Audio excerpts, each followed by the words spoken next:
ეხლა არავოცნების მარტო არამედ ყველა სხვა კონსერვატორიც გამოლაგდა და ამბობდა რომ აიო კონსერვატიზმაო კარგი ჭეშმარიტება დაგვანახაო რომ სადმე თუ ღობეაო იმ ღობეს არ უნდა ეძგერო და მოანგრიო იმიტომ რომ ის ღობე ესე იგი საჭირო იყოო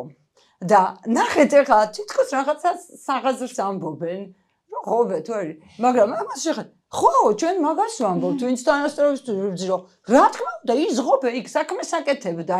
იმისას რომ ვიღაცა წვერში ყოფილიყო გამდიდრებულიყო ყოლოდა ბატონი ხო ღობეები რომლებზეც ჩვენ ვლაპარაკობთ რომელზეც კონსერვატიზმის სახელით გვეუბნებიან რომ რატოშლითო იყო ღობე ბატონყმობის ის ღობე რომელზეც ვლაპარაკობთ იყო ღობე რომელიც ქალებს უფლებას არ აძლევდა რომ არჩევნებში მონაწილეობა მიიღო ეგ ღობეებია ხო ზუსტად ის ღობეები რომლებსაც ჩვენ ოღონდ ესე კი არა რომ არ ვიცით რას აკეთებდა და ვეძგერეთ და ვანგრევთ არამედ ვიცით ზუსტად რას აკეთებდა და ვიცით რომ ამ ღობეების გამო უზარმაზარი უსამართლობა ტრიალებს